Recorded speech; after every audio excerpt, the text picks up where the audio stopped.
अगर आप दिल्ली एनसीआर से हैं, it's very very good news for you, क्योंकि आप हमारे बैचेज ज्वाइन कर सकते हैं। बेस्ट फैकल्टी मैथमेटिक्स साइंस तो मैं खुद ही डील करता हूं, और यहां से आपको वीकली टेस्ट, मंथली टेस्ट, साथ में आपका इंडिविजुअल काउंसलिंग होता है, जिसमें छोटी से छोटी चीजों के बारे में ध्यान दिया जाता है, बहुत बारीकी पे ध्यान दिया जाता है। हेलो बच्चों, कैसे आप लोग? उम्मीद करते हैं बड़े अच्छे होंगे, बड़े अच्छी आपकी तैयारी चल रही होगी, और चलना भी चाहिए यार, बहुत मेहनत लगता है, आपके लिए इतने कंटेंट लाते हैं, तो इसी बात पे जरा चैनल को सब्सक्राइब कर लो यदि नए हो तो, और बेल आइकन क्लिक कर लेना।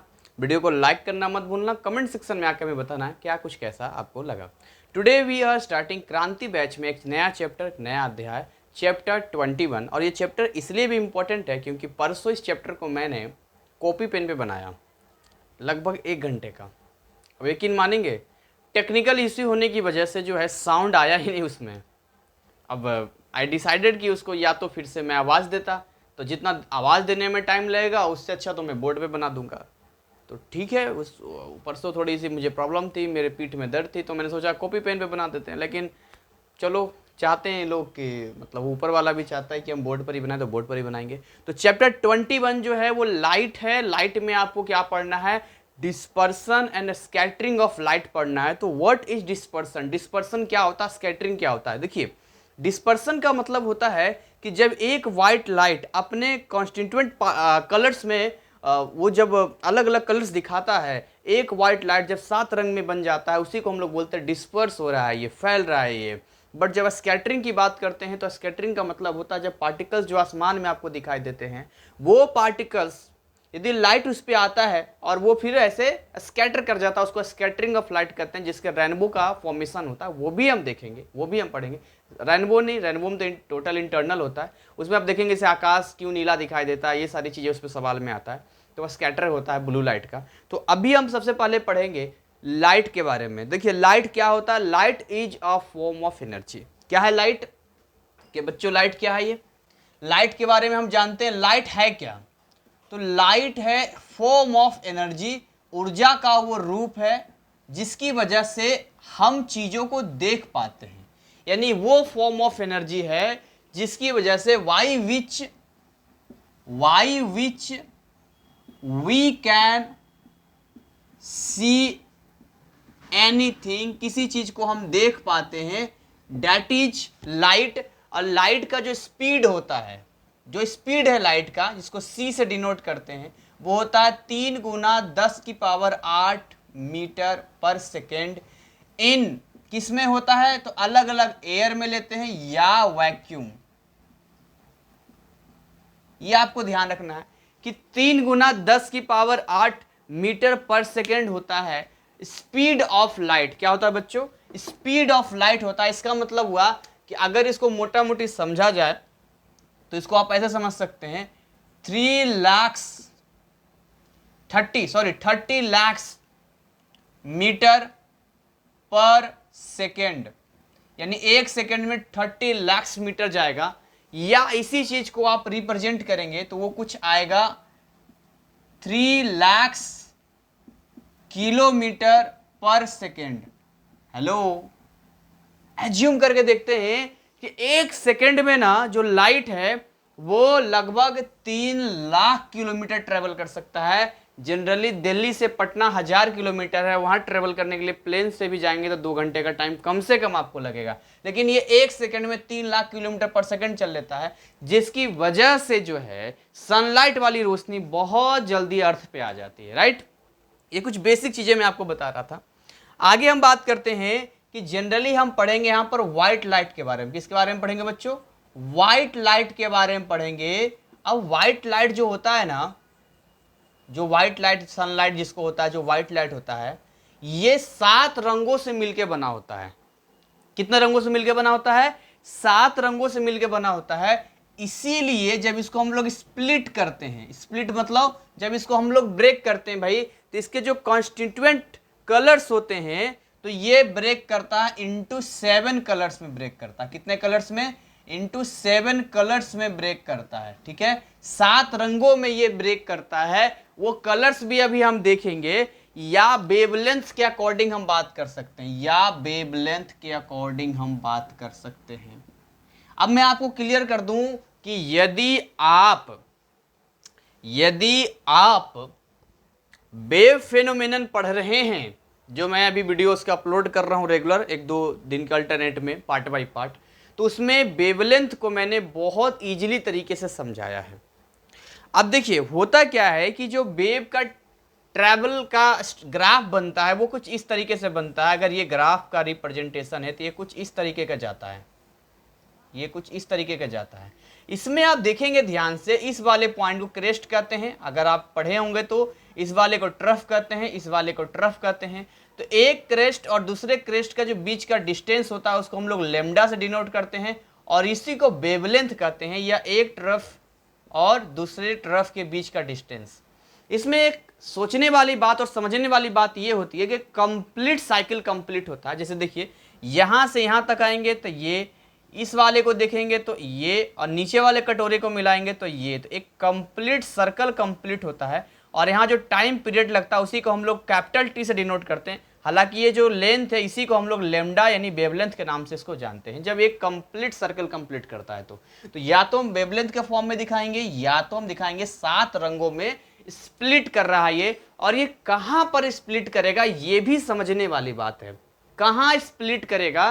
तो इसके लिए डिस्पर्सिव मीडियम होना बहुत जरूरी है। कौन सा मीडियम किस होगा? बाई और डिस्पर्सिव मीडियम। कैसा मीडियम? डिस्पर्सिव मीडियम होना बहुत जरूरी है। अच्छा, डिस्पर्सिव मीडियम के रूप में अभी आपके चैप्टर में हम लोग प्रिज्म लेंगे। क्या लेंगे? प्रिज्म लेंगे। मतलब डिस्पर्सिव मीडियम में हम लोग प्रिज्म लेंगे, ग्लास का प्रिज्म लेंगे, ग्लास प्रिज्म लेंगे, जिसमें हम इस व्हाइट लाइट को क्या करेंगे? स्प्लिट करेंगे, इसके 7 रंगों में स्प्लिट कर देंगे। समझ में आ रहा है आपको? तो अगर वेवलेंथ की बात करें तो देखिए आपका जो कलर होता है वो मेनली मैं 2 कलर बता रहा हूं अभी। वैसे तो कलर का जो नाम होता है मैं यहां लिख देता हूं। इसका ट्रिक होता है विव गेयोर, ये टूटता है इस कलर्स में, विव गेयोर, विव गेयोर, ये इसका फॉर्मूला होता है। यही 7 रंग होता है बच्चों, इसी 7 रंग में ये ब्रेक करेगा। अब गिनती करेंगे तो आपको पता चल जाएगा, जिसमें ये वाला हो गया आर, मतलब कम से कम लाल को तो लाल से ही लिख देता हूं मैं। ये वाला हो गया रेड, ये रेड हो गया आपका। बाकी अगर मैं लिखूं, देखिए ये हो गया ऑरेंज, ये हो गया येलो, बहुत इजी चैप्टर है। ये हो गया ग्रीन, ये आप देख लीजिए ब्लू, ये इंडिगो, और ये जो होता है वो होता है वायलेट। तो इतने कलर 7 कलर में स्प्लिट करता है। एक व्हाइट लाइट जो है 7 कलर में स्प्लिट करेगा, जिसमें आपका जो देखेंगे वेवलेंथ के अकॉर्डिंग बात करें तो आप मुझे बताइए कि सबसे पहले आपके आंखों तक कौन सा कलर पहुंचता है? लाल रंग वाला पहुंचता है या वायलेट कलर वाला पहुंचता है? क्योंकि ये तो बीच वाले हो गए। तो मैक्सिमम और मिनिमम की हम बात करेंगे तो आप कहेंगे सर लाल रंग ना सबसे पहले आंखों तक पहुंचता है। बिल्कुल सबसे पहले आंखों तक लाल रंग पहुंचता है। इसका मतलब ये हुआ, इसीलिए तो ट्रैफिक पे या सिग्नल्स जब कोई खतरा होता है तो लाल रंग का प्रयोग किया जाता है। इसका मतलब है कि लाल रंग ना बहुत तेजी से दौड़ दौड़ के आता होगा। तो आपने बचपन में भी देखा होगा, जब हम तेजी से दौड़ते हैं तो लंबी लंबी छलांग लगाते हैं। आपने देखा ना, लंबा लंबा छलांग लगाते हैं, एकदम से जंप करते हैं। यानी कि अगर लाल रंग का पैटर्न बनाएंगे तो उसका लेमडा ज्यादा होगा। यानी कि ये मान के चलिए ये वाला, ये रेड कलर का है, ये रेड कलर का है, डेल्टा लेमडा आर इसको बोल देता हूं मैं। और ये कितना होता है? तो ये होता है 700 नैनोमीटर। कितना होता है? 700 नैनोमीटर। 1 मीटर में कन्वर्ट करेंगे तो ये जाता है 10 की पावर -9 में जाता है नैनोमीटर। तो ये तो लाल का रंग का हो गया। लेकिन अभी इसी चीज को अगर आप वायलेट में आएंगे तो वायलेट 700 नहीं होता, वायलेट इससे कम बनेगा। वायलेट वाला फिर ऐसा बन जाएगा, देखिए वायलेट वाला यदि आप बनाएंगे तो थोड़ा छोटा बन जाएगा। छोटा बन रहा है नहीं ये? तो वायलेट वाले का आप देखेंगे तो ये वाला वायलेट का आएगा, यहां से यहां तक, ये क्रेस्ट। तो ये हो गया वायलेट का, यहां से लेमडा वी इसको बोल देते हैं हम लोग, ये लेमडा वी बोल देते हैं। तो लेमडा वी की जो वैल्यू होती है वो होता है 400 नैनोमीटर। कितना होता है? 400 नैनोमीटर होता है। मैं थोड़ा बड़ा लिख देता हूं ताकि आपको समझ में आ जाए। कितना होता है 400 नैनोमीटर, यानी ये आपकी आंखों तक थोड़ा देर से पहुंचेगा, लेकिन ये वाला आपकी आंखों तक जो बहुत जल्दी पहुंच जाएगा, इसका वेवलेंथ ज़्यादा होता है। तो आपको माइंड में सेट कर लेना है कि लाल रंग का वेवलेंथ ज़्यादा होता है और वायलेट रंग का जो वेवलेंथ है वो सबसे कम कितना होता है, वो आप देखेंगे ऐसे घटते घटते घटते घटते घटते घटते 400 नैनोमीटर पे आ जाता है। तो यहाँ लिख देता हूँ, यहाँ पर जो लेमडा आर है वो है 700 नैनोमीटर, लेकिन यहाँ पर जो लेमडा वी है वो है 400 नैनोमीटर। ये आपको अंडरस्टैंड करना है, ये दिमाग में पिक्चर आपको बनानी है और आगे भी इसका यूज होने वाला है और आगे भी इस चीज़ को हम समझने वाले हैं। चलिए जी, इतनी बातें हमें समझ में आ गई और इतनी चीज़ें क्लियर हो गई। अब मैं आपसे पूछूंगा कि एक बात आप मुझे बताएं कि रिफ्रैक्टिव इंडेक्स किसका ज़्यादा होगा, लाल रंग वाले का रिफ्रैक्टिव इंडेक्स ज़्यादा होगा या वायलेट रंग का रिफ्रैक्टिव इंडेक्स ज़्यादा होगा। आप कहेंगे सर ये रिफ्रैक्टिव इंडेक्स किस चिड़िया का नाम है, रिफ्रैक्टिव इंडेक्स किस चिड़िया का नाम है। मैं सोचूंगा यार रिफ्रैक्टिव इंडेक्स आपको पता नहीं है। नहीं सर बिल्कुल नहीं पता है, तो बता देते हैं आपको नहीं पता है तो। रिफ्रैक्टिव इंडेक्स क्या होता है, देखिए जब हम ये कंपैरिजन करते हैं कि किसी मीडियम में वहाँ पर स्पीड ऑफ लाइट इस वाले स्पीड ऑफ लाइट से कितना ज़्यादा है या इसी के कितना कम है, तो इसी रेशियो को हम लोग एक नया टर्म यूज करते हैं, रिफ्रैक्टिव इंडेक्स। समझ में आ रहा है, यानी कि हम ये जानना चाहते हैं कि वैक्यूम में तो ये चल रहा है ये 3 लाख किलोमीटर पर सेकंड, यानी 3 गुना 10 की पावर 8 मीटर पर सेकंड, लेकिन अगर इसको ग्लास के अंदर चलना हो, अगर लाइट ग्लास के अंदर जाएगा, अगर लाइट वाटर के अंदर जाएगा, अगर लाइट और बाकी मीडियम में जाएगा, तो क्या वहां पर भी 3 गुना 10 की पावर 8 मीटर पर सेकंड से चलेगा या उसकी स्पीड घट जाएगा। आप कहेंगे सर स्पीड घट जाएगा, तो जो स्पीड घटेगा उससे अगर इसमें हम जितना उसका स्पीड होगा, जितना भी उसका स्पीड होगा उसके अंदर, उसके स्पीड से इस स्पीड में अगर हम डिवाइड कर देंगे तो जो रेशियो आएगा उसी को हम लोग रिफ्रैक्टिव इंडेक्स कहते हैं। यानी बहुत सिंपल है। रिफ्रैक्टिव इंडेक्स अगर फॉर्मूला मैं यहाँ पर लिख दूं तो देखिए यहाँ पर म्यू से दिखाते हैं रिफ्रैक्टिव इंडेक्स को, किसे दिखाते हैं, म्यू से दिखाते हैं। ये होता है आपका, मैं आपको क्लियरली लिख देता हूँ, speed of sound in vacuum और speed of sound in medium, sorry sound बोल रहा हूं, speed of light in medium. ऊपर सी लिख दिया मैंने, नीचे वी लिख दिया है। ये सिंपल फार्मूला होता है और इसको बोलते हैं हम लोग रिफ्रैक्टिव इंडेक्स बोलते हैं। क्या बोलते हैं इसको, रिफ्रैक्टिव इंडेक्स के नाम से इसको जानते हैं, ठीक है, आयोडेक्स नहीं इंडेक्स। अब C की वैल्यू कितनी होती है आप जानते हैं, तो C का वैल्यू होता है 3 गुना 10 की पावर 8 मीटर पर सेकंड। ये तो पक्का हो गया आपका। तो नीचे वाला देखिए अब वो पक्का हो गया है, इसका मतलब अगर इस फॉर्मूले की हम लोग बात करें, इस फॉर्मूले की अगर हम बात करें तो इस फॉर्मूले में क्या है कि इस वाले फॉर्मूले में ऊपर का जो नोमिनेटर है उसकी वैल्यू तो फिक्स है। अब मैं बोलूं यहाँ पे कि ये वाला जो है, ये वाला है म्यू आर है और ये वाला जो है म्यू वी है। आप मुझे बताइए किसका रिफ्रैक्टिव इंडेक्स ज्यादा होगा, रेड कलर का ज्यादा होगा या वायलेट कलर का ज्यादा होगा। एक सवाल आता है यहाँ पे, किसका ज्यादा होगा। तो आप जब यहाँ इस फॉर्मूले में चेक करने के लिए आएंगे तो आप देखेंगे कि ऊपर में तो दोनों के फॉर्मूले में 3 गुना 10 की पावर 8 रहने वाला है। चाहे आप रेड वाले का निकाले, वायलेट का निकाले, ब्लू का निकाले, इंडिगो का निकाले, ग्रीन का निकाले, किसी का भी निकाल ले। अच्छा, नीचे वाला देखना पड़ेगा कि जिसका नीचे की वैल्यू क्या होगी, ज्यादा होगा, उसका रिफ्रैक्टिव इंडेक्स कम होगा। समझ में आ रहा है मेरी बात। जिसका रेड कलर में और वायलेट कलर में किसका स्पीड ज्यादा होगा, तो आप जानते हैं कि रेड कलर वाले का ज्यादा होता है। यानी कि नीचे अगर ज्यादा वैल्यू देंगे, इसको और इजी समझते हैं, अगर मैं 10/5 लूं और एक तरफ 10/2 लूं तो इसकी वैल्यू 2 आती है और इसकी वैल्यू 5 आती है। इसका मतलब ये हो गया कि अगर डिनोमिनेटर की वैल्यू हम कम लेंगे, अगर डिनोमिनेटर की वैल्यू कम लेंगे तो टोटल वैल्यू ज़्यादा आएगा, और अगर डिनोमिनेटर की वैल्यू हम लोग ज़्यादा ले लेंगे तो वो कम आएगा। और जानते हैं कि जो वेलोसिटी होता है रेड कलर का वो ज़्यादा होता है, इसीलिए आप जब रिफ्रैक्टिव इंडेक्स की बात करते हैं तो यहाँ पर वायलेट कलर का ज़्यादा होता है रिफ्रैक्टिव इंडेक्स रेड कलर वाले से। आई होप आपको ये चीज़ समझ में आया होगा। आगे हम लोग बात करते हैं, आगे समझते हैं यहाँ पे क्लियरली कि एक प्रिज्म से जब कोई व्हाइट लाइट स्प्लिट होता है तो वहां पर क्या होता है।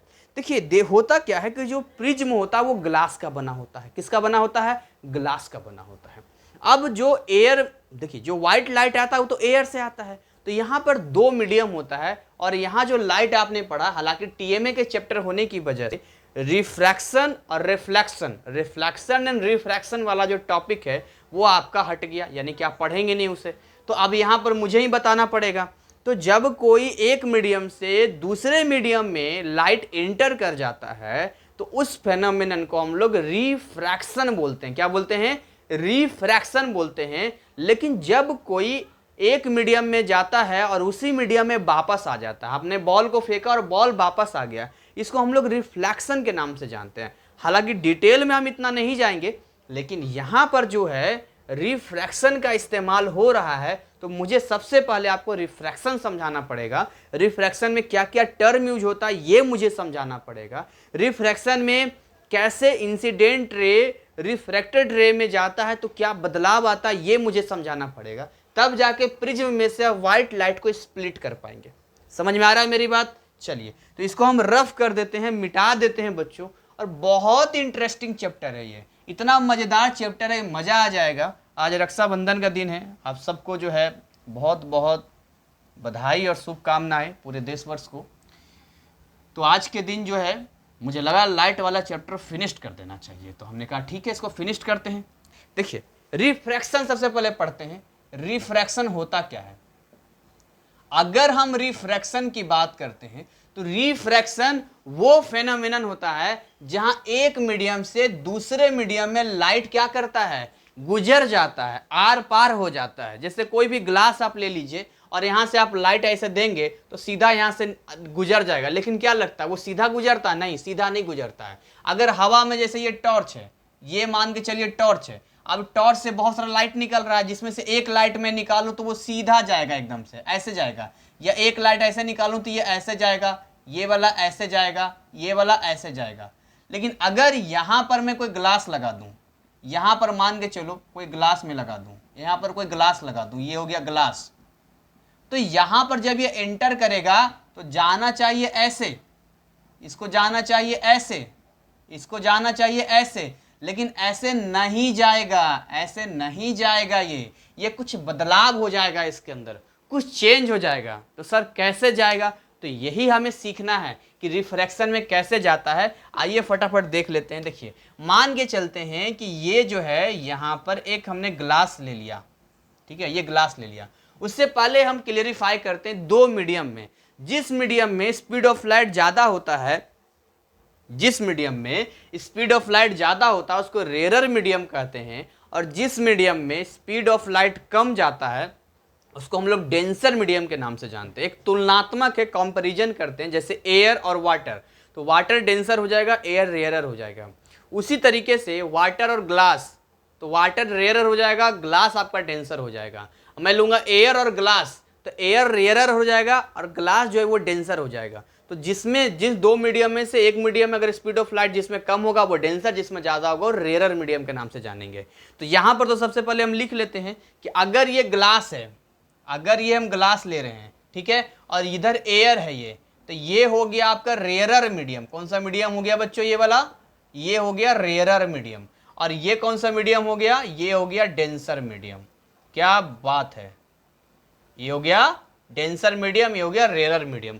अब देखिएगा ध्यान से, बहुत सारे रेज हम निकाल सकते हैं यहाँ से, जरूरी नहीं है कि एक ही है, यहाँ से बहुत सारे रे निकल सकता है। लेकिन कैलकुलेशन को इजी करने के लिए, ग्राफ यदि किसी भी डायग्राम को इजी बनाने के लिए हम क्या करते हैं कि बहुत इजी करने के लिए एक सिंगल रे का यूज करते हैं। तो मान के चलते हैं कि ये वाला जो है कोई रे आया यहाँ पे, ऐसे आया यहाँ पे, आने वाली जितने रेज होगा उसको हम नाम देंगे इंसिडेंट रे। क्या नाम देंगे बच्चों? इंसिडेंट, इंसिडेंट रे के नाम से इसको जानेंगे।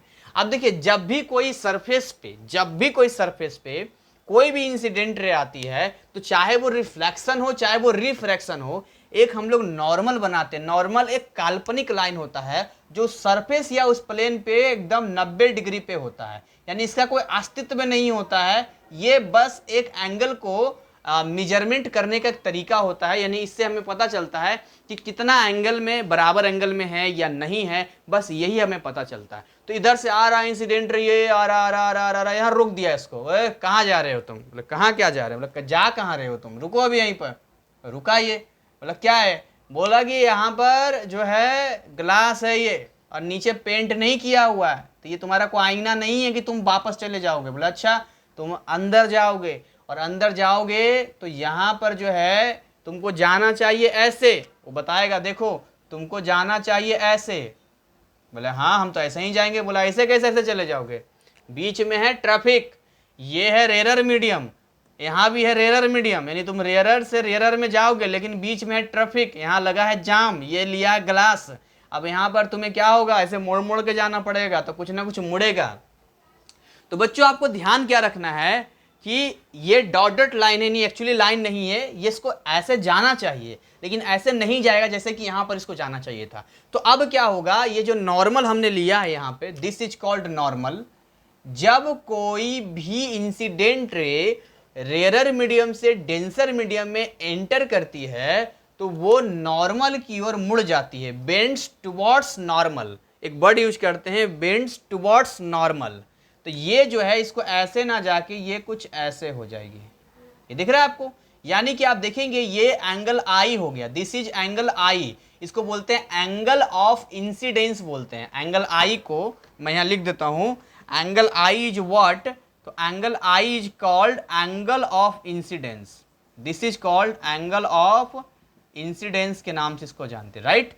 अब होता क्या है यहां पे कि जब ये इधर से यानी इस पॉइंट पे क्या हो रहा है, इस पॉइंट पे रिफ्रैक्शन हो रहा है, रिफ्रैक्शन के बाद जो रे होता है उसका नाम हो जाता है रिफ्रैक्टेड रे। क्या नाम हो जाता है, रिफ्रैक्टेड रे के नाम से इसको जानते हैं कि ये हो गया रिफ्रैक्टेड रे हो गया।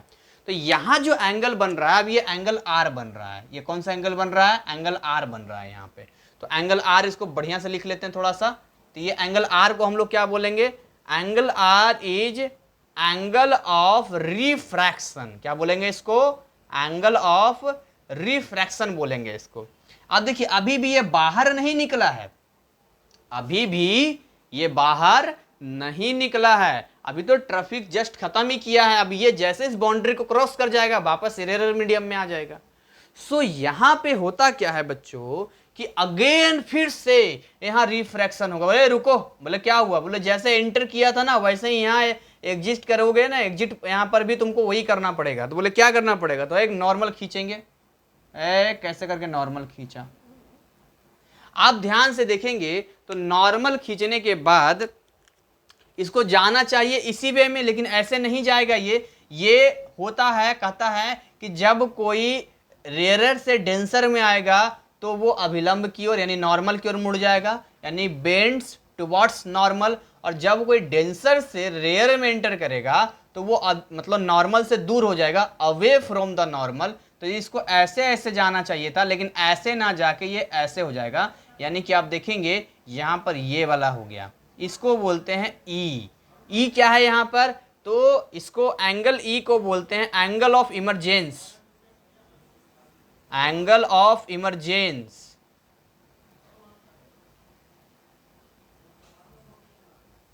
और इस लाइन को बोलते हैं इमरजेंट रे,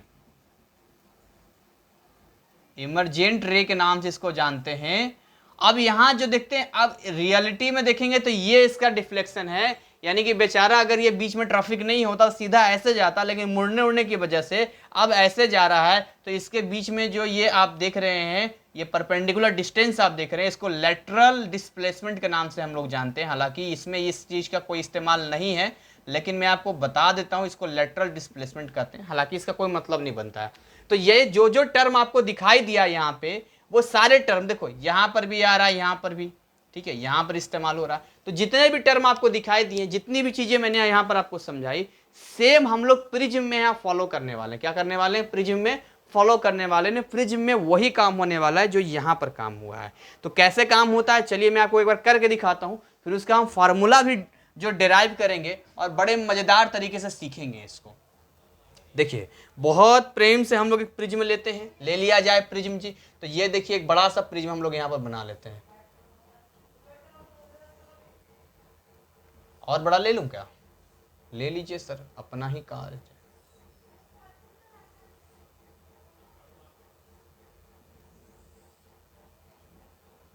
इतना ठीक है कि और बड़ा ले लूं? नहीं ठीक है सर, इतना तो ठीक ठाक चलेगा। चलिए अच्छी बात है। ये लिया ए, ये लिया बी और ये लिया सी। ये हमने एक प्रिज्म ले लिया। क्या ले लिया बच्चों? ये ले लिया प्रिज्म। ये हमारा प्रिज्म है। अब होगा क्या, यहाँ पे कोई भी वाइट लाइट आएगा यहाँ से, तो सपोज करते हैं यहाँ पे कि जो है यहाँ वाइट लाइट आएगा, लेकिन यहाँ पर जो है हम कुछ एक स्प्लिट करने का होता है ना, वो लगा देते हैं कि इससे वाइट लाइट यहाँ पर आएगा। ये देखिए वाइट लाइट आया, ठीक है। अब वाइट लाइट के लिए यहाँ पर हम चाहें तो एक इस तरह से दिखा सकते हैं, जैसा कि आपके बुक में दिखाया है कि यहाँ से देखिए यहाँ पर जी एक स्प्लिट था, इस स्प्लिट से यहाँ घुसा है। This is the white light, ठीक, ये वाइट लाइट है। अब ये वाइट लाइट यहाँ पर जो है 7 रंगों में स्प्लिट करेगा, लेकिन यहाँ पर क्या होगा, यहाँ पर भी जो है एक फॉलो करेंगे हम लोग रिफ्रैक्शन, जो यहाँ पर हमने किया है। करेंगे नहीं करेंगे? यहाँ पर बोलिए, करेंगे ना यहाँ पे। सो इस वाइट लाइट को एक्चुअली में, जो वाइट लाइट हमने लिया है, इसको जाना चाहिए बिल्कुल सीधा। बोलिए जाना चाहिए नहीं जाना चाहिए? इसको बिल्कुल ऐसे चले जाना चाहिए, एकदम सीधा चले जाना। टेढ़ा हो गया क्या? सीधा चला जाएगा।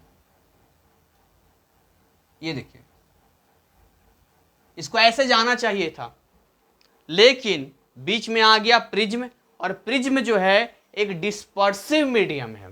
तो डिस्पर्सिव मीडियम है तो यहाँ स्प्लिट कर जाएगा ये व्हाइट लाइट, और जब ये स्प्लिट करेगा तो ये जो स्प्लिट है, जो मैंने आपको विव गियर बताया था, तो मैक्सिमम और मिनिमा लेके चलेंगे, और उसके बीच में और कलर होगा। तो यहाँ कलर्स को हम लोग स्प्लिट थोड़ा कर देते हैं। देखिए एक तो यहाँ पर ये टेढ़ा क्यों बन जा रहा है भाई? सीधा बन जाओ, सीधा बन जाओ। ये देखिए, ठीक। यहां पर हम डिसाइड करेंगे कि कौन रेड होगा और कौन आपका वायलेट कलर होगा, ये भी हम आपको बताएंगे। देखिए उसके बाद अगेन यहां भी क्या हो जाएगा आपका? बोलिए, यहां भी आपका एक क्या हो जाएगा? रिफ्रैक्शन हो जाएगा। तो आप ध्यान से देखेंगे तो रिफ्रैक्शन होने की वजह से ही ये रेयर मीडियम से डेंसर मीडियम में आया। जब ये रेयर मीडियम से डेंसर मीडियम में आया तो यहाँ का जो नॉर्मल होगा वो कुछ ऐसे होगा, यहाँ का नॉर्मल कुछ ऐसे होगा। तो आपने क्या देखा यहाँ पर, इसका नॉर्मल कुछ ऐसे हो, ये आया ऐसे करके, तो देख रहे हैं ये नॉर्मल की ओर मुड़ रहा है कि नहीं मुड़ रहा है? यानी कि इसको जाना चाहिए था ऐसे, लेकिन मुड़ गया नॉर्मल की ओर, फिर एक और ऐसे मुड़ गया। तो ये क्या हो रहा है? Bends towards normal. लेकिन यहाँ पर जो है इन दोनों ही जगह पे जब आप नॉर्मल खींचेंगे ऐसे करके, इन दोनों ही जगह पे जब आप नॉर्मल खींचेंगे तो देखिए इसके बीच में और भी कलर्स हैं, इसके बीच में 7 रंग है, लेकिन मैं केवल मैक्सिमा और मिनिमा दिखाने की कोशिश कर रहा हूं। मैं आपको समझ में आ रहा है? आपको मैक्सिमा और मिनिमा दिखाने की कोशिश कर रहा हूं ताकि आपको क्लियरली समझ में आ जाए। तो सबसे ऊपर वाला रेड कलर है और सबसे नीचे वाला वायलेट कलर है। तो यहां से जो रेड कलर सबसे पहले दिखता है, तो अगेन जब यहां पर जो है ये ब्रेक करेगा, तो ब्रेक करने के बाद कैसा ब्रेक कर जाएगा? देखिए ये क्या कहता है, इसको जाना चाहिए ऐसे, लेकिन ऐसे न जा, क्या बोलता है ये बोलता है कि देखो तुमको यहाँ पर जो है तुमको जाना है ऐसे ना, तो बोलेगा हाँ हमको ऐसे जाना है। तो बोलेगा कि लेकिन जो है हम जब डेंसर से रेयरर में जाते हैं तो ये वाला तो एक्चुअल पाथ है, तो यहाँ अगर वो डेंसर होता तब तो ऐसे मुड़ जाते, लेकिन चूंकि हम लोग डेंसर से रेयरर में जा रहे हैं तो नॉर्मल से दूर हो जाएंगे, तो नॉर्मल से दूर हो जाएगा तो ऐसे हो जाएगा, टेढ़ा हो जाएगा। तो जब नॉर्मल से दूर हो जाएगा तो ये वाला कुछ ऐसे हो जाएगा और ये वाला कुछ ऐसे हो जाएगा। तो यहाँ पर जो है आप एक ये ऐसे, ये रेड कलर हो गया और ये वायलेट कलर हो गया। तो यहीं पर जो है 7 रंग स्प्लिट करता है, 7 कलर्स जो है यहाँ पर क्या होता है? स्प्लिट कर जाता है। 7 रंग जो भी होते हैं यहाँ स्प्लिट कर जाता है। तो ये जो फेनोमेनन आप देखते हैं ये प्रिज्म के अंदर होता है। अभी हम बाई कैलकुलेशन भी करेंगे और बाई कैलकुलेशन करके समझेंगे भी, लेकिन अभी जो मैं आपको समझाना चाहता हूँ ये सब मैं नॉर्मल वगैरह मिटा देता हूँ, क्योंकि आगे कैलकुलेशन करेंगे तो उसमें भी मैं आपको बताऊंगा, तो आपको ये सब मैं हटा देता हूँ। ठीक है, केवल इतना ही दिखाता हूँ कि ये कुछ इस तरह से जो है एक वाइट लाइट जो है इसको जाना चाहिए था इस वे में, लेकिन मुड़ गया ये इधर। तो एक्चुअली में अगर मैं इनका नाम भी लिख लूँ, मान लेते हैं कि ये वाला जो है ये क्यू है, ये मान के चलते हैं कि ये वाला आर है, इधर आर मान लेते हैं और इधर पी मान लेते हैं। पी क्यू आर रास्ते पे इसको जाना चाहिए था, लेकिन पी क्यू आर नहीं जा पाया बेचारा ये। और पी क्यू आर ना जाके कैसा हो गया, तो देखिए एक तो ये वाला हो गया, देखिए पीछे मिलाएंगे ये वाला, और एक इसको पीछे की ओर मिलाएंगे, देखिए एक ये पीछे की ओर मिलाएंगे। यानी कि अब नाम दे देते हैं, ये वाला हो गया एन और ये वाला हो गया एम। तो एक्चुअली में देखिए यहाँ पर जब आप मेजरमेंट करेंगे तो देखिए इस वाले लाइन को जाना चाहिए था ऐसे, लेकिन एक इधर मुड़ गया जो कि वायलेट की ओर चला गया, और एक जाना चाहिए ऐसे सीधा जो कि इधर मुड़ गया, ये रेड की ओर चला गया। तो कितना एंगल से मुड़ा, देख रहे हैं, जाना चाहिए था इस रास्ते पे, लेकिन एक मुड़ गया इधर, समझ में आ रहा है, और एक मुड़ गया ऐसे। तो देख रहे हैं यहाँ पर कितने एंगल से मुड़ा ये देखना पड़ेगा। तो एक मुड़ गया इतने एंगल से, देखिए यहाँ पर क्या था, जाना चाहिए था ऐसे, हो गया ऐसे, जाना चाहिए ऐसे, हो गया ऐसे। तो वैसे ही जाना चाहिए था ऐसे, लेकिन मुड़ गया ऐसे, जाना चाहिए ऐसे, मुड़ गया ऐसे।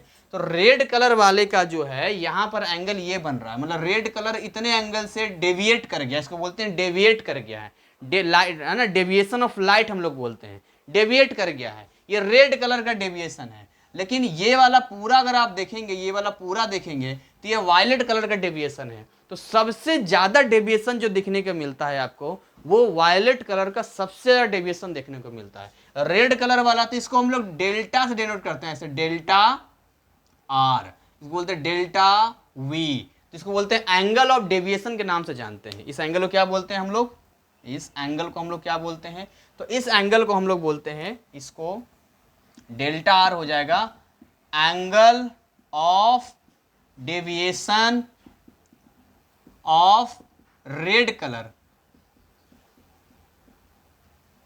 Angle of deviation of red colour. और ये वाला जो हो गया, ये हो गया angle of deviation of violet colour. तो ये चीजें आपको क्लियर हो गई होगी। साथ में यहां पर ये भी आपको क्लियर हो गया होगा कि कौन ज्यादा होगा, यानी ये वाला ज्यादा होगा या ये वाला ज्यादा होगा। तो ऑब्वियसली आंखों के सामने सीधा आता है लाल कलर, यानी उसका डेविएशन ज्यादा नहीं है, वो ज्यादा डेविएट नहीं किया, बहुत कम एंगल से डेविएट किया है। लेकिन वायलेट कलर बहुत ज्यादा एंगल से डेविएट कर गया है। तो यहां पर आप देखेंगे कि जो डेल्टा आर है उससे कहीं ज्यादा डेल्टा वी होता है। तो जो angle of deviation violet colour का होता है वो ज्यादा होता है। आप देखेंगे जैसे जैसे आप रेड कलर से वायलेट कलर में आते जाएंगे, वैसे वैसे इसका एंगल ऑफ डेविएशन बढ़ता जाएगा, यानी इसके बीच में बहुत सारे कलर आपको देखने को मिलेंगे, बहुत सारे कलर देखने को मिलेंगे इसके बीच में। ऐसे करके ऐसे बहुत सारे कलर हैं बीच में, जो 7 रंग हमने बताया था वो सारे कलर आपको इसमें मिल जाएगा। इस पर्दे पे जो हम इसको दिखा सकते हैं, ये आपका एक स्पेक्ट्रम बोलते हैं, इसको क्या बोलते हैं, स्पेक्ट्रम बोलते हैं। जिस स्पेक्ट्रम पे हम लोग सारे कलर्स को दिखाते हैं, दिस इज कॉल्ड स्पेक्ट्रम। आपने हाइड्रोजन स्पेक्ट्रम भी पढ़ा होगा, जिसमें बताया गया है कि किस तरीके से Lyman series, Balmer series, Brackett series, Pfund series, बहुत सारे सीरीज होते हैं। तो ये वाला फंडा पूरा क्लियर हो गया है। तो आई होप इतनी चीज़ें आपको समझ में आई होगी कि क्या होता है एंगल ऑफ डेविएशन, क्या होता है डेविएशन ऑफ लाइट, सारी चीज़ें क्लियर हो गई होगी आपको।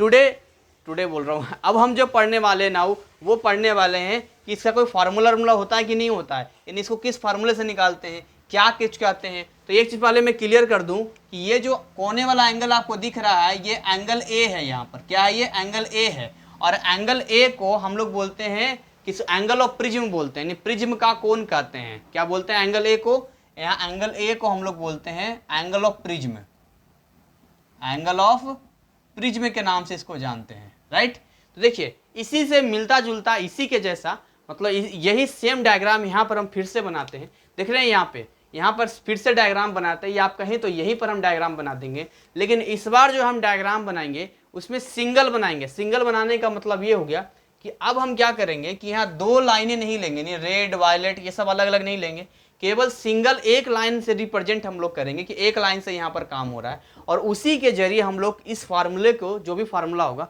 उसको हम लोग डिराइव करेंगे और देखते हैं क्या कहाँ तक हम पहुँचते हैं। तो आयो आपको रिफ्रैक्शन समझ में आ गया है, ये प्रिज्म मैंने आपको समझा दिया, स्प्लिट कैसे कर रहा है ये भी समझा दिया। अब केवल जो बच गया है वो आपका बच गया है किस तरीके से एंगल ऑफ डेविएशन हम लोग निकालते हैं। तो आइए इस डायग्राम को और क्लियरली यहाँ बना लेते हैं थोड़ा सा। तो मैं इस वाले को मिटा देता हूं। बस इसमें क्या ध्यान रखना है कि जब रेयरर से डेंसर में जाएगा तो ये वेंट्स टुवर्ड्स नॉर्मल, और जब ये डेंसर से रेयरर में जाएगा तो अवे फ्रॉम द नॉर्मल। ये केवल आपको बात ध्यान रखना है, बाकी चीजें तो आप बहुत समझदार हैं और इंटेलिजेंट भी है, आपको समझ में भी आ रहा होगा। चलिए, बहुत इंटरेस्टिंग चैप्टर है ये और मजा आ जाएगा पढ़ के इस चैप्टर में, आपको रहेगा मजा आ गया एकदम से। देखिए बनाते हैं हम लोग, समझते हैं। यहां पर हम प्रिज्म बनाते हैं। ये पॉइंट दिख रहा है क्या?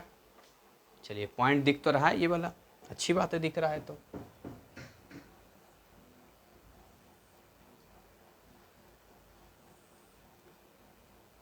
ये हमने बना लिया, राइट। अब हम क्या करते हैं, नाम दे देते हैं।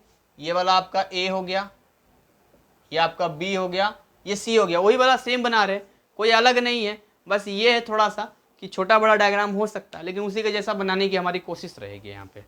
तो अब यहाँ से ऐसा होता है कि मान के चलिए कोई भी ऐसे आ रहा है, ये आया व्हाइट लाइट, अरे मुड़ काहे रहे हो भैया, ये आया, ये क्या आया, व्हाइट लाइट आया, इंसिडेंट रे बोल देते हैं ना सिंपल। ये पी, ये पॉइंट क्यू है आपका, तो ये आया इंसिडेंट रे अपना, इंसिडेंट रे आ गए क्या? हाँ जी आ गए। चलिए आगे इसके बाद क्या होगा, ये कुछ डायग्राम फिर ऐसा बन जाएगा, ये कुछ ऐसा डायग्राम बन गया। चलिए जी, इसके बाद ये वाला फिर क्या हो जाएगा, ये वाला किधर हो जाएगा, इधर की ओर निकल जाएगा। आप कहेंगे ऐसे कैसे हो रहा है, तो मैं आपको समझा देता हूँ फिर ऐसा कैसे हो रहा है। देखिए रेड पेन कहाँ है जी, देखो इस वाले पे क्या हो रहा है, देखिए बोलिए, ये नॉर्मल खींचेंगे नहीं खींचेंगे? बोले हाँ जी सर नॉर्मल तो खींचेंगे। यहाँ नॉर्मल खींचेंगे नहीं खींचेंगे? हाँ जी नॉर्मल तो खींचेंगे। अब इस नॉर्मल को मिलाते हैं थोड़ा आगे तक, इसीलिए हम मुझे टेंशन हो रहा था। ये डायग्राम थोड़ा बड़ा बनना चाहिए था, ये डायग्राम थोड़ा बड़ा बनना चाहिए था। इसको ना थोड़ा बड़ा बनाते हैं हम लोग, डायग्राम को बड़ा बनाते हैं, इसको और नीचे ले जाते हैं, इसको और नीचे ले जाते हैं और इसको ऐसे मिलाते हैं। अब ठीक है ना, अब ठीक बन गया। ये बी हो गया और ये सी हो गया। ये जो नॉर्मल हमने खींचा था, यहाँ जो कटिंग पॉइंट आया है, इस पॉइंट का नाम हम लोग ओ मान लेते हैं। ये नॉर्मल है, नॉर्मल का हमने खींचा, इधर से नॉर्मल खींचा, ये दोनों मिल गया। बोले अरे वाह, तुम भी नॉर्मल हम भी नॉर्मल, क्या बात है, दोनों मिल गए यहाँ पे। ठीक, समझो मेरे बात ध्यान से। अब इनके पॉइंट जरा ले लेते हैं। ये वाला आप मान लेते हैं पॉइंट क्यू है ये वाला, और इस वाले पॉइंट को हम लोग आर मान लेते हैं कि this is the point R. ये पॉइंट आर हो गया आपका, आर मान लेते हैं। और बाकी इधर वाला है, इधर पॉइंट एस मान लेते हैं, ये पॉइंट पी हमने माना था। बाकी कौन कौन से रे आपको समझ में आ रहा है? देखिए एक्चुअली हो क्या रहा है, इसको जाना चाहिए था पी क्यू को से एकदम ऐसे, इसको जाना चाहिए था ऐसे, बोलिए ऐसे जाना चाहिए था ना, सीधा निकल जाता, ये निकलता ना सीधा। इसको मान लेते हैं पॉइंट के मान लेते हैं, यानी इसको पी क्यू के में जाना चाहिए था, इस वे में इसको निकल जाना चाहिए था, लेकिन उधर की ओर तो नहीं जा पाया ना, ये उधर नहीं जा पाया। अब देखिए इधर है एयर और इधर क्या है, डेंसर मीडियम है, ग्लास यहाँ पर है, तो इसको ऐसे तो किधर हुआ, बेंड्स टुवर्ड्स नॉर्मल, नॉर्मल की ओर मुड़ गया। लेकिन यहाँ पर आप ध्यान से देखेंगे, इसको जाना चाहिए ऐसे, लेकिन देखिए नॉर्मल की ओर मुड़ने की बजाय चूंकि डेंसर से रेयर में जा रहा है, इसलिए अवे फ्रॉम द नॉर्मल इधर की ओर हो गया यहाँ पे। तो ये वाला अपना फंडा है यहाँ पे। तो यहाँ पर जो एंगल्स बनेंगे, उन एंगल्स को हम लोग एक बार रिप्रेजेंट कर देते हैं। जैसे देखिए यहाँ पर जो एंगल बन रहा है वो एंगल आई बन रहा है। इस क्यू को मैं इधर साइड में दिखा देता हूँ, इस क्यू को हम लोग साइड में यहाँ पर दिखाई देते हैं। देखिए यहाँ पर कौन कौन सा एंगल बन रहा है, देखिए ये वाला बन रहा है, एंगल आई बन रहा है यहाँ पे, और यहाँ पर एंगल R1 मान लेते हैं, इस एंगल को R2 मान लेते हैं। मान सकते हैं कि नहीं मान सकते हैं, बोलिए कि नहीं मान सकते हैं? हाँ मान सकते हैं। और यहाँ ये जो एंगल हो रहा है, ये जो एंगल है नॉर्मल के साथ, इसको E मान लेते हैं। क्यों नहीं मान सकते, ये को मान सकते हैं जी। इस पॉइंट को हम आगे बढ़ाते हैं, थोड़ा सा नॉर्मल है ना ये आगे बढ़ाते हैं, ये पॉइंट M हो गया आपका, ये M मान लेते हैं इसको, ठीक है। और इस पॉइंट को इधर N मान लेते हैं, जो हम इधर आगे बढ़ाएंगे, ये N हो गया। एक काम करते हैं, इसको चलो इसी से कन्फ्यूजन ना हो जाए, मैं ब्लैक कलर से दिखा देता हूँ। इसको M मान लेते हैं, इसको N मान लेते हैं, राइट। अब क्लियर, ठीक हो गया। अब जरा पता करते हैं कि यहां पर एंगल ऑफ डेविएशन कितना हुआ है। एंगल ऑफ डेविएशन कितना हुआ है, तो बेचारे भैया बीच वाले को मत देखो तुम, एकदम लास्ट वाले से देखना होता है। तो देखो जाना था एकदम ऐसे लेकिन गया ऐसे, तो कितना से गया, तो इसको पीछे की ओर मिला देते हैं, मिल जा पीछे की ओर, मिल गया। यानी ये वाला जो एंगल बन रहा है ना, ये वाला एंगल बन रहा है, ये बन रहा है डेल्टा। ये क्या बन रहा है, डेल्टा बन रहा है। इसको मैं रेड कलर से ही दिखाता हूँ, ज़्यादा अच्छा रहेगा। ये बन गया डेल्टा, ये बन गया एंगल ऑफ डेविएशन। ये क्या बन गया, ये बन गया एंगल, चलो इसको लिखते नहीं यार, वहाँ तो लिखा हुआ ही है वरना कंफ्यूज जाओगे। एंगल ऑफ डेविएशन इतना हो गया इसका, यानी ये एंगल ऑफ डेविएशन से निकल गया यहाँ पे। तो इतनी चीज़ें समझ में आई होगी। यहाँ पर इस पॉइंट को डी मान लेते हैं, जो मिल रहा है पॉइंट यहाँ पर, दिस पॉइंट इज डी। ठीक है, यहाँ जो पॉइंट मिल रहा है this is the point D. कौन सा पॉइंट मान लेते हैं इसको, पॉइंट डी मान लेते हैं। तो ये पूरा डायग्राम अपना सेट है, एकदम मस्त है, सब कुछ क्लियर है। अब यहाँ हम फार्मूला डेराइव कर सकते हैं या चीज़ों को बना सकते हैं। यहाँ पर मैंने मैक्सिमम मिनिमम सातों रंगों को दिखाने की कोशिश की थी, यहाँ पर हम सिंगल एक रे से हमने दिखाने की आपको कोशिश किया है यहाँ पे। अब कैलकुलेशन अपना स्टार्ट करते हैं, अपना अस्त्र शस्त्र उठाइए और उठा के जो है यहाँ पर साथ में कैलकुलेशन करते जाते हैं और मज़ा आ जाएगा। सबसे पहले एंगल ऑफ डेविएशन देखते हैं। तो यहाँ पर जो है आपका एंगल ऑफ डेविएशन वो है एंगल डेल्टा, और वो क्या है, तो आप ध्यान से देखेंगे के डी एस ले लीजिए या एस डी के ले लीजिए, क्योंकि बीच में डी होना चाहिए। तो ये हो गया एंगल के डी एस, है कि नहीं, के डी एस ये तो है डेल्टा, हाँ जी सर, के डी एस ही डेल्टा है। अब क्या होगा यहाँ पे, अब आपको यहाँ सब चीज क्लियर हो जाने के बाद मैं आपको देखो बता रहा हूँ क्या करना है आपको, कौन से किस में आना है, आपको ज्यादा समझ में आएगा। देखिए आपको आना ये जो नॉर्मल्स के बनता है ना, नॉर्मल की वजह से जो ट्रायंगल बनता है, यानी क्यू ओ आर में आपको आना है। किस में आना है, किस ट्रायंगल में आना है, तो आपको आना है क्यू ओ आर में आना है। जब आप क्यू ओ आर में आएंगे तो यहाँ पर ये R1 है, यहाँ पर ये क्या है, R2 है। बोलिए है कि नहीं है, और साथ में एक एंगल ये वाला बन रहा है, ये बन रहा है एंगल, दिख रहा है आपको, क्यू ओ आर में आपको ये R1 दिख रहा है, आपको R2 दिख रहा है, साथ में ये एंगल क्यू ओ आर दिख रहा है। इन तीनों को हम जब सम अप करेंगे, तीनों को जब हम जोड़ेंगे, तो किसी भी ट्रायंगल में तीनों एंगल को जोड़ने पर जो है sums of three angles all angles is equal to 180 degree होता है कि नहीं होता है। यानी कि अगर हम लिखते हैं यहाँ पर in triangle Q O R angle R1 plus angle Q O R plus angle R2 is equal to 180 degree, होगा कि नहीं होगा, बोले बिल्कुल होगा सर। तो अगर 180 डिग्री होगा तो इसको थोड़ा सा अरेंज कर लेते हैं। अरेंज करने का मतलब ये हो गया कि इसको अगर ऐसे कर लें R1 प्लस R2 ऐसे कर लेते हैं, plus angle Q O R is equal to 180 degree. This is the equation first, इसको हम इक्वेशन 1 मान लेते हैं थोड़ा सा। अब हम क्या करेंगे उसको थोड़ा समझना, हम क्या करेंगे, जब ये वाला हो जाए तो अब आपको आना है क्वाड्रिलेटरल में आना है। कौन से आना है, A Q O R, A Q O R, A Q O R. तो लिख देते हैं an quadrilateral A Q O R. जब इसमें आएंगे तो आप जानते हैं किसी भी क्वाड्रिलेटरल को जो एंगल्स इनके होते हैं, चारों एंगल बनता है, इसके सारे एंगल्स को सम करने पर 360 डिग्री होता है, ट्रायंगल का दुगना होता है। तो आपने बचपन में 6th क्लास में पढ़ा होगा। तो इसमें कौन कौन एंगल आ रहा है, देखिए एंगल ए आ रहा है, प्लस देखिए एंगल ए क्यू ओ आ रहा है, एंगल ए क्यू ओ आ रहा है, plus angle Q O R आ रहा है, plus angle O R A आ रहा है, एंगल ओ आर ए आ रहा है। सबको जोड़ देंगे बच्चों, कितना आ गया, 360 डिग्री आ गया। इसका मतलब क्या हो गया कि यहां पर इस वाले एंगल की वैल्यू कितनी होगी और इस वाले एंगल की वैल्यू कितनी होगी। तो देखिए ध्यान से अगर आप, तो यहां पर जो है ये आप देखेंगे ये 90 डिग्री बन रहा है, क्योंकि ये क्या है एकदम से, ये देखिए ऐसे है ना ये, और ये वाला ऐसे है। तो ये जो मेरा एंगल इस वाले को आप मेरे देख रहे हैं यहाँ पे इस तरह से, ये ऐसे है, ये ऐसे है और ये ऐसे है। तो इसको सीधा करेंगे तो 90 डिग्री होगा, यानी ये वाला हो गया 90 डिग्री और ये वाला हो गया 90 डिग्री। हुआ कि नहीं हुआ 90 डिग्री। तो क्या हो जाएगा, angle A plus angle Q O R, और इधर कितना हो जाएगा 360 डिग्री माइनस 180 डिग्री, क्योंकि 90 90 जुड़ जाएगा, ये 180 इसमें से क्या होगा, घट जाएगा ये। तो यहां पर घटने के बाद क्या आ जाएगा, angle A plus angle Q O R is equal to 180 degree. This is equation 2। अब इक्वेशन 1 और इक्वेशन 2 को जब आप मिलाएंगे तो आपको एक चीज समझ में आएगी कि यहां पर जो है ये भी क्यू ओ आर है कि नहीं, क्यू ओ आर। देखिए ये दोनों इक्वेशन को जो आप मिलाएंगे, यहां पर मैं करता हूं, इस वाले इक्वेशन को आप देखिए, ये इक्वेशन 1 है आपका, और ये वाला जो है ये इक्वेशन 2 है आपका।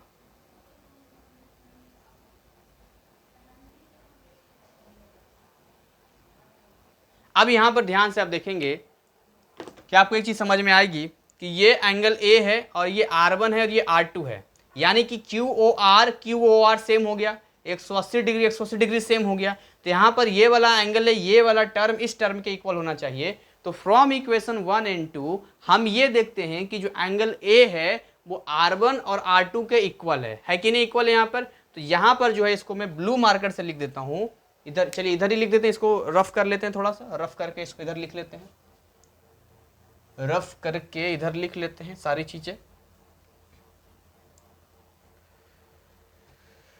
सो हम लिख सकते हैं from equation 1 and 2 angle A जो है वो angle R1 plus angle R2 के बराबर है। और ये वाला पॉइंट आपको ध्यान रखना है, angle A is what, angle A है क्या, तो एंगल ऑफ प्रिज्म है ये, एंगल ए क्या है, एंगल ऑफ प्रिज्म है यहाँ पे। तो ये वाला चीज आपको मिल गया। आप चाहें तो इसको इक्वेशन 3 बना सकते हैं ताकि आपको यहाँ पर ध्यान रहे। चलिए अब हम आगे आते हैं और आगे इस चीज को समझते हैं। आपको एक चीज समझ में आएगी कि अगर हम इस वाले ट्रायंगल को देखें, यानी कि आप देखें कौन सा ट्रायंगल, क्यू आर डी या डी क्यू आर, अगर डी क्यू आर ट्रायंगल को आप देखेंगे तो इस ट्रायंगल में देखेंगे डेल्टा जो है एक एक्सटर्नल एंगल का काम कर रहा है। यानी कि अगर ट्रायंगल यहाँ पर मैं बनाता, अगर इस तरह से ट्रायंगल यहाँ पर मैं बनाता और यहाँ पर ये कुछ ऐसा बनता, ये कुछ ऐसा बनता, यानी ये हो जाता डेल्टा, ये है डी, ये है क्यू और ये है आर, यानी this is the external angle. और एक्सटर्नल एंगल प्रॉपर्टी से आप जानते हैं कि जो एक्सटर्नल एंगल होता है वो सामने के अपोजिट एंगल्स के सम्स के इक्वल होता है। यानी यहां अगर हम बात करते हैं in triangle D Q R, D Q R में जब हम आते हैं तो इसमें आप देखते हैं कि जो एंगल डेल्टा है वो किसके इक्वल है, तो D Q R, angle D Q R plus angle D R Q, plus angle क्या हो गया, डी आर क्यू। अब ये जो डी क्यू आर है या जो डी आर क्यू है ये कैसे निकलेगा, इसकी वैल्यूज कैसे आएगी, तो इसी डायग्राम को यदि मैं थोड़ा सा आगे कवर करूं तो आप देखेंगे यहां पर कि ये वाला एक्चुअली ये ऐसे है और ये वाला एक्चुअली ऐसे है, जिसमें ये वाला एंगल है R1 और ये वाला एंगल है R2, है कि नहीं। इसके अलावा आपको एक चीज और समझ में आएगी कि यहां पे अगर इस लाइन को हम इधर की ओर बढ़ा दें और इस लाइन को अगर इधर की ओर बढ़ा दें तो ये जो एंगल आता है दिस इज, ये जो एंगल है ये कौन सा एंगल है जो इधर की ओर मुड़ गया था, इसको नहीं, इसको नहीं, इसको नहीं, इसको नहीं, इस वाले को, इस वाले को ऐसे बढ़ा दें तो ये जो एंगल है ये वाला एंगल ई है इधर से, और यहां पर आर मैं यहां पर लिख देता हूं, और इस वाले क्यू को अगर मिटा दें तो आप देखेंगे कि ये वाला, इसको आगे ऐसे बढ़ा देते हैं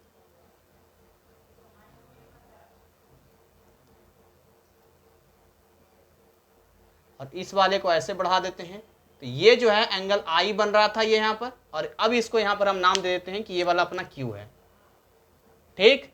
सो इसका मतलब ये हो गया कि वर्टिकली अपोजिट एंगल, अगर ये वाला ई है तो ये भी पूरा ई होना चाहिए और ये भी पूरा क्या होना चाहिए, आई होना चाहिए। इसका मतलब ये हो गया कि ये वाला जो एंगल निकलेगा वो निकलेगा I माइनस R1 निकलेगा, और ये निकलेगा E माइनस R2 निकलेगा। बोलिए समझ में आ रहा है? क्योंकि अगर इस पॉइंट को आप देखेंगे ऐसे और ऐसे, तो ये और ये, अगर ये E है ये भी E होना चाहिए, लेकिन इसमें हम क्या कर रहे हैं, दो एंगल बांट रहे हैं। तो दो एंगल्स में अगर एक एंगल जो है R2 है तो दूसरा क्या हो जाएगा, E माइनस R2 हो जाएगा। ठीक उसी तरीके से इधर वाले में आप देखेंगे कि ये वाला एंगल I है तो ये भी पूरा एंगल I होना चाहिए, लेकिन अगर दो एंगल इधर लेंगे, ये R1 लेंगे तो ये क्या हो जाएगा, I माइनस R1 हो जाएगा।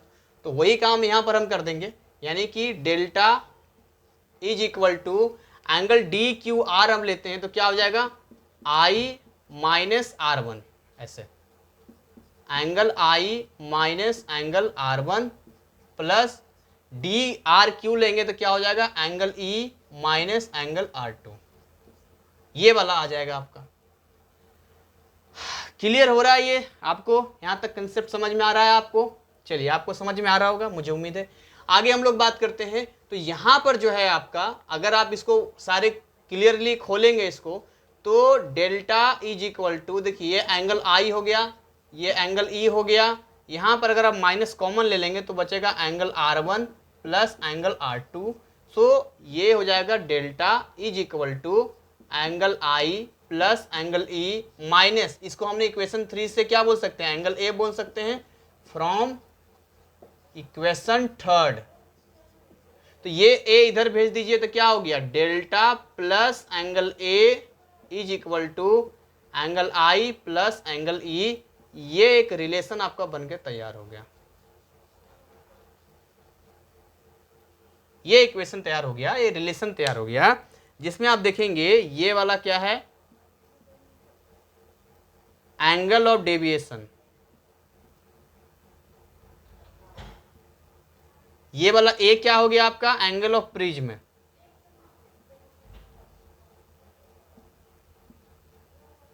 ये क्या हो गया, एंगल ऑफ इंसिडेंस,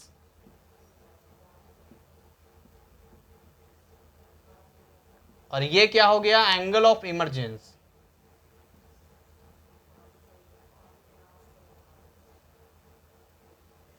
ये हो गया आपका, यानी कि angle of deviation plus angle of deviation plus angle of prism is equal to angle of incidence plus angle of emergence. ये रिलेशन आपको निकल के सामने आता है कब, जब प्रॉपर तरीके से ठीक ठाक प्रिज्म का एंगल होता है। तो अभी तो हमने यहां तक इस रिलेशन को हमने देखा, इसी में फर्दर अगर आपसे यहां तक एक बात और होती, यानी कि यहां पर हम ऐसा लेते कि चलो भाई, हम ये जो एंगल ऑफ प्रिज्म है वो बहुत छोटा है, ऐसा मान के चलते हैं कि एंगल ऑफ प्रिज्म छोटा है, तो एंगल ऑफ प्रिज्म छोटा होगा तो डेविएशन भी छोटा होगा। तो ऐसे कंडीशन में फिर क्या होता, उससे पहले एक चीज़ हम पहले आपको बता देते हैं, deviation for a small angle prism हम भी लेंगे और उसको भी हम फटाफट आपको सोल्व करके दिखाएंगे। लेकिन मैं आपको जो है एक चीज़ दिखाना चाहता हूँ, और वो ये बताना चाहता हूँ आपको यहाँ पे कि एक ग्राफ आपको बताना चाहता हूँ। उस ग्राफ में आप देखेंगे, मैं आपको ग्राफ अभी बना कर दिखाता हूँ, सारी चीज़ें क्लियर हो गई। मैं ग्राफ आपको बताता हूँ, इसको मिटा देता हूँ मैं और एक ग्राफ बनाता हूँ। उस ग्राफ को समझते हैं, उस ग्राफ को आपको ध्यान रखना है, समझना है ग्राफ को। तो एक एक चीज़, हर पहलू को तो हमने देख लिया, अब ग्राफ को देखते हैं थोड़ा सा, और इधर वाले हिस्सा भी मिटा देता हूँ मैं, इस सबको इधर को मिटाता हूँ, उधर रहने देता हूँ ताकि आपको समझ में आ जाए। चलिए जी, ग्राफ क्या कहता है, देखिए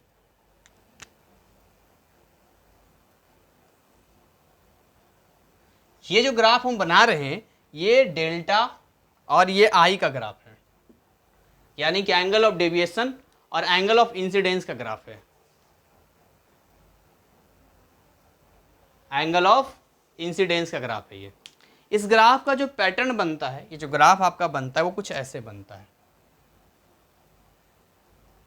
कुछ इस तरह का ये ग्राफ बनता है, ऐसा ग्राफ जाता है इसका, जिसमें से अगर मैं कुछ नेमिंग कर लूँ तो आपको पता चलेगा कि जैसे ये हो गया 0, ठीक है, और ये हो गया 30, ये हो गया आपका 40, ये हो गया आपका 50, ये आपका 60 डिग्री में ही मेजरमेंट करेंगे, और इधर आप चाहें तो 70 ले सकते हैं। अच्छा, यहाँ से हम बात करते हैं 30, 35, 40, 45, 50, 55, 60, 65 और ये हो गया 70।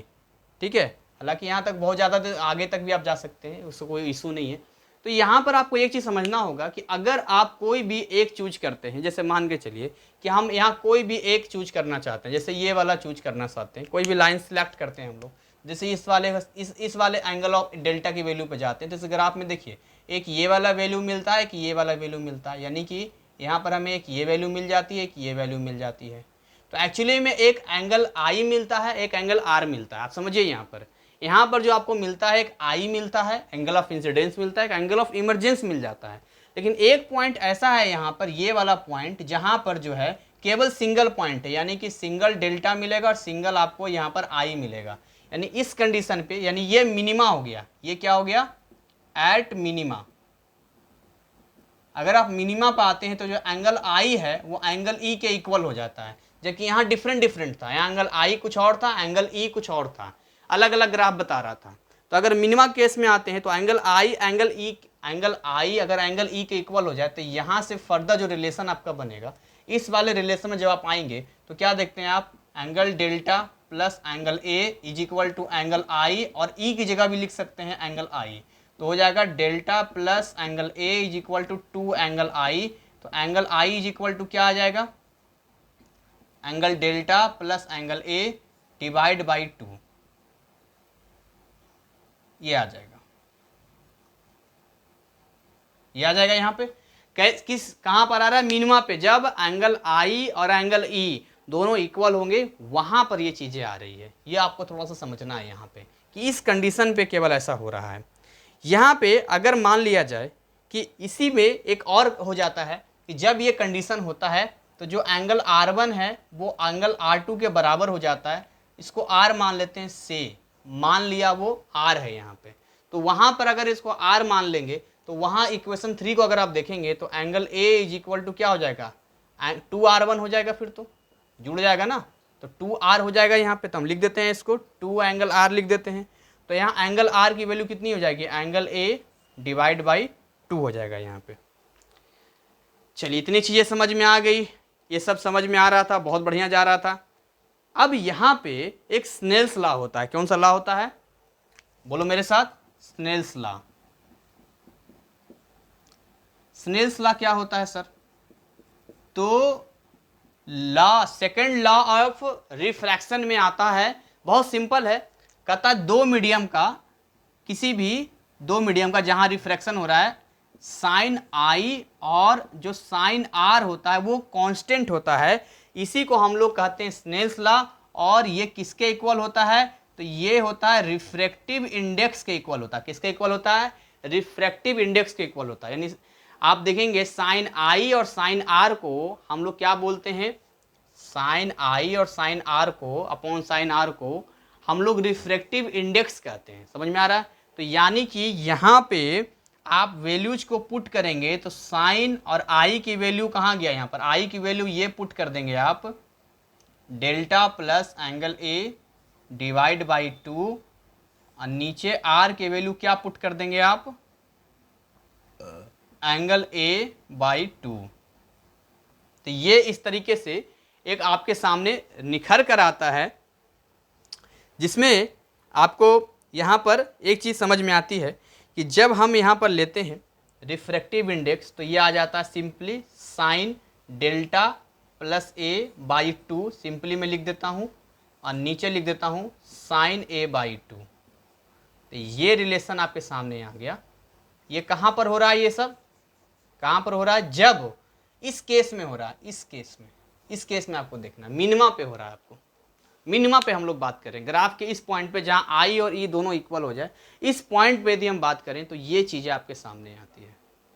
क्लियर हो रहा है, आपको समझ में आ रहा है। चलिए, तो यहाँ से एक चीज़ और आपको बात समझ में आएगी कि यहाँ जो है रिफ्रैक्टिव इंडेक्स जो होता है आपका, रिफ्रैक्टिव इंडेक्स है, रिफ्रैक्टिव इंडेक्स में ये फार्मूला आ गया, और जो एंगल ऑफ डेविएशन था, डेल्टा था, वो आप जानते हैं किसका ज़्यादा है और किसका कम होता है, आप बेहतर तरीके से जानते हैं। तो किसका था यहाँ पे एंगल ऑफ ये आर और ये वी, तो इसका ज़्यादा था ना, बोलिए ज़्यादा था कि नहीं था, हाँ जी सर, ज़्यादा था, बिल्कुल सही बात है, इसका ज़्यादा था।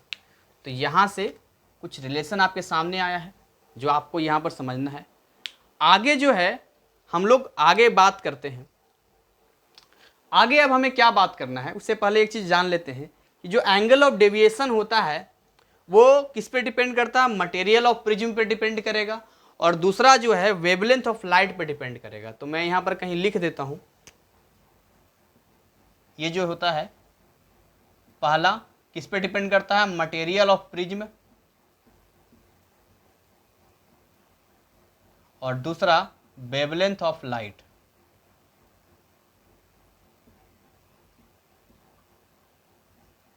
वेवलेंथ ऑफ लाइट पे डिपेंड करता है यहाँ पे। तो ये आपको समझना है एंगल ऑफ डेविएशन मटेरियल का, किसी भी मटेरियल का। तो इतनी चीज़ें समझ में आ गई। अब एक छोटा सा हिस्सा रह गया है जिसमें हम डेरिवेशन जानेंगे, किसका, स्मॉल एंगल प्रिज्म का जानेंगे। क्या जानेंगे, स्मॉल एंगल प्रिज्म का जानेंगे। तो आइए उसको थोड़ा सा करते हैं कि जब स्मॉल एंगल प्रिज्म होगा तो क्या होगा। तो इसको एक बार रफ कर देते हैं, मिटा देते हैं। हो क्या बोले सर, खो खो? नहीं, खो खो तो खेल होता है, मैंने बोला हो। मैंने उस दिन कॉपी पे पता है आपके लिए ना, मतलब 1 घंटे का पूरा वीडियो बनाया था, उसमें आवाज़ ही नहीं आई। कॉपी पेन पे बनाया था, नहीं आई तो क्या होगा, चलो नहीं आई, ऊपर वाले की जो इच्छा, जो मर्जी। तो यहाँ हम लिखते हैं हेडलाइन,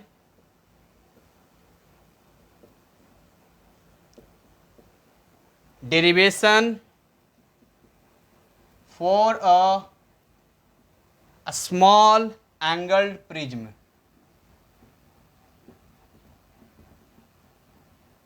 ए बन जा।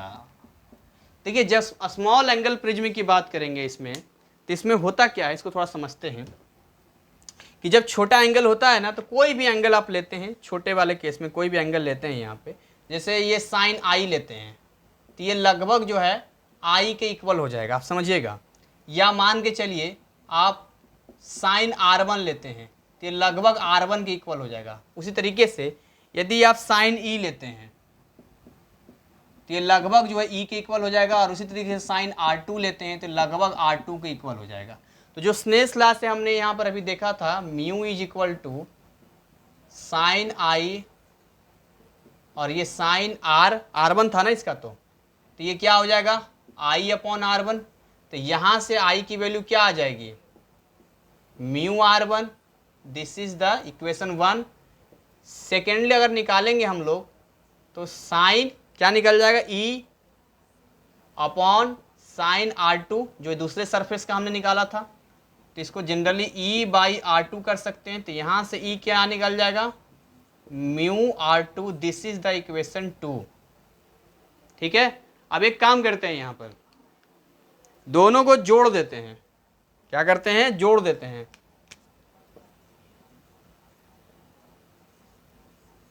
एडिंग इक्वेशंस 1 and 2, दोनों को जोड़ेंगे तो क्या हो जाएगा, यहाँ पर दोनों को जोड़ेंगे तो देखो angle I plus E is equal to mu common हो जाएगा R1 प्लस R2।